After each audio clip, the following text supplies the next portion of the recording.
Dans l'exemple 6, on considère la fonction f de x égale sinus x sur x. Du coup, cette fonction, si je veux étudier où est-ce qu'elle est définie, son domaine de définition, comme j'ai un quotient par x, je dis que d de f, ça va être r privé de 0. On note aussi r étoile. R étoile, c'est pareil que r privé de 0. Mais en fait, on va voir que la limite de sinus x sur x, quand x tend vers 0, elle existe. Et on va la chercher. À première vue, sinus x en 0, ça fait 0, x en 0, ça fait 0, 0 sur 0, attention, forme indéterminée. Du coup, de base, on ne connaît pas cette limite. Mais on va voir par des petites astuces qu'on va pouvoir calculer cette limite. Alors attention, dans certains d'entre vous, on peut peut-être utiliser la dérivée du sinus et dire que ici, vous avez un taux d'accroissement pour trouver cette valeur. Mais ça ne marche pas. Pourquoi ça ne marche pas? Parce que dans les faits, pour prouver proprement, pour calculer proprement la dérivée du sinus, on a besoin de connaître cette limite. Donc si, pour calculer cette limite, vous utilisez la dérivée du sinus, il y a un peu un serpent qui se mord à la queue, et ce n'est pas correct d'un point de vue mathématique. C'est un peu bancal. Du coup, on va essayer de démontrer ça sans passer par la formule de la dérivée du sinus, dont on parlera dans quelques exemples. Alors comment ça va fonctionner? Comme souvent, quand on a des liens avec les sinus et les cosinus, on va se placer sur le cercle trigonométrique. On va essayer de réfléchir en regardant le cercle trigonométrique. Et dans un premier temps, on va se placer, on va considérer un angle x dans le cadran 1 ici. On va le considérer entre 0 exclu, pour tout ce que j'écrivais en sens, et pi sur 2 exclu. Je vais prendre un x quelconque dans ce cadran. Prenons par exemple ici, par là. Comment ça fonctionne? Je vous rappelle que ici, si jamais, hop, et hop, je lis ici cette distance-là, c'est le cosinus de x. Donc là, je considère un angle de x. Là, je considère un angle de x radian. Je suis sur le cercle trigonométrique, c'est-à-dire la G1 et la G1. Et je vous rappelle que ici, je lis le sinus de x.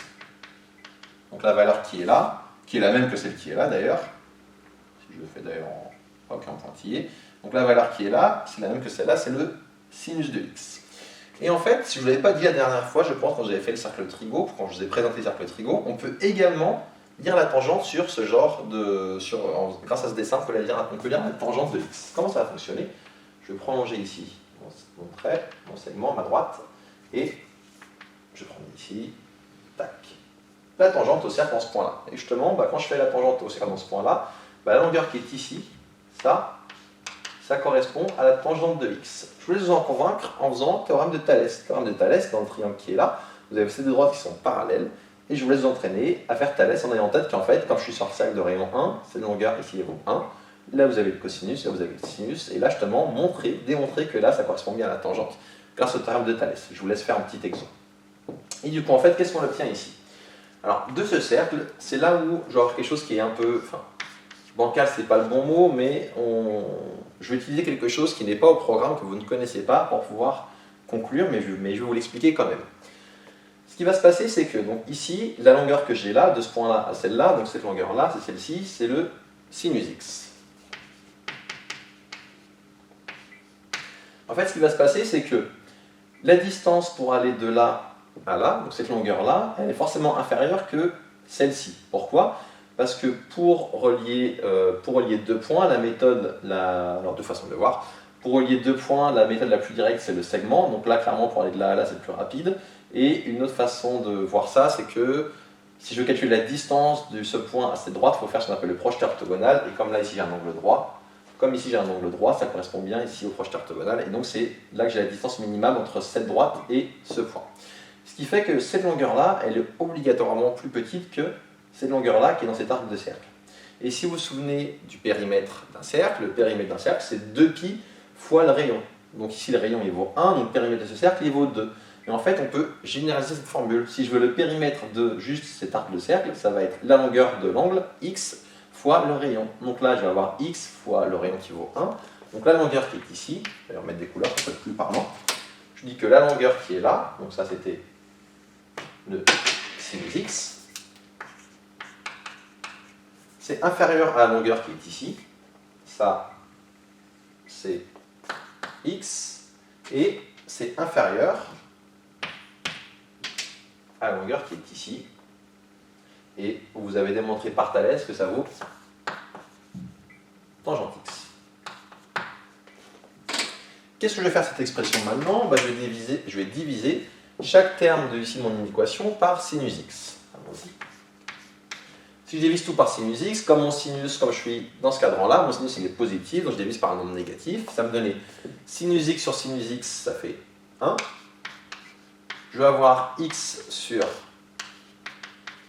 sinus x, et je vais avoir, réécrivons ici la définition de la tangente. Je vous rappelle que la tangente, ça vaut sinus x sur cosinus x. Du coup, quand je divise tangente x par sinus x, bah, j'ai le sinus qui part là, et j'obtiens que tangente x sur sinus x égale juste 1 sur cosinus.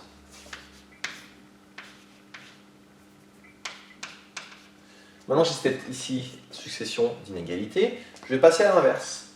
Alors quand je passe à l'inverse, qu'est-ce que ça fait? Ça provoque que les équations changent de sens. Donc je vais obtenir que 1 est supérieur, parce que l'inverse de 1 c'est 1 sur 1, donc ça vaut 1 aussi, est supérieur ou égal à sinus x sur x, qui est lui-même supérieur ou égal à l'inverse de 1 sur cosinus x, c'est cosinus x. Et maintenant, si je fais tendre x vers 0 des deux côtés, alors ça, quand x tend vers 0, ça fait 1. Et cosinus x, quand x tend vers 0, bah, cosinus 0, il vaut 1, donc ça fait 1 aussi.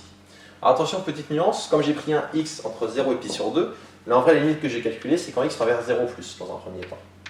Parce que je me suis placé dans ce cadre-là. Et donc, qu'est-ce que je viens de vous montrer? Je viens de vous montrer que d'après le théorème des gendarmes, la limite de sinus x sur x quand x tend vers 0 plus, bah c'est 1, vu que j'ai coincé mon sinus x sur x par deux fonctions qui convergent vers 1 quand x tend vers 0 plus. Et donc, je viens de trouver ça. Limite quand x tend vers 0 plus, sinus x sur x égale 1. Alors maintenant, qu'est-ce qu'il faudrait faire? Il faudrait faire le même travail avec un x négatif, donc en dessous. Vous pouvez le faire soit en essayant de refaire le même genre d'idée, soit en utilisant les notions de parité de la fonction sinus et de la fonction cosinus. Sinus est impair, cosinus est pair. Grâce à des arguments de parité, vous pouvez obtenir la même chose pour x négatif entre 0 et moins pi sur 2. Je ne vous le fais pas, je vous dis juste de même. Donc essayez de le faire en exemple, c'est un bon exemple, bon entraînement. De même, j'obtiens que la limite quand x tend vers 0 moins de sinus x 0 moins de sinus x sur x vaut 1. Au total, si je récapitule, j'obtiens que la limite, donc c'est de même, donc la limite quand x tend vers 0 de sinus x sur x égale 1, et on peut prolonger f par continuité en 0.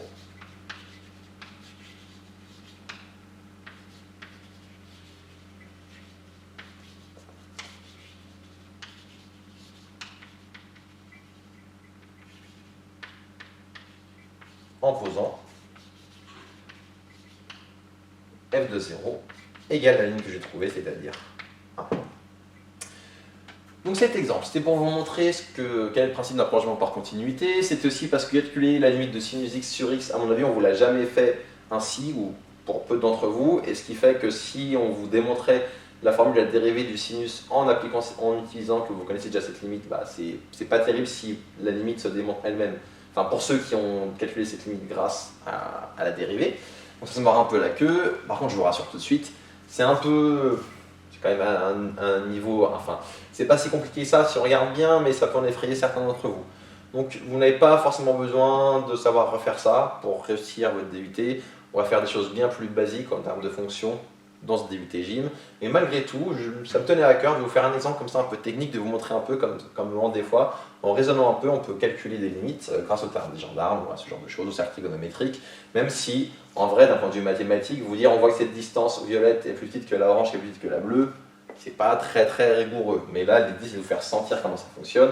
On a des outils qui pourraient faire, ce qu'on appelle des intégrales curvilignes pour démontrer tout ça, calculer tout ça, mais là ça n'a aucun intérêt, c'est vraiment totalement hors programme.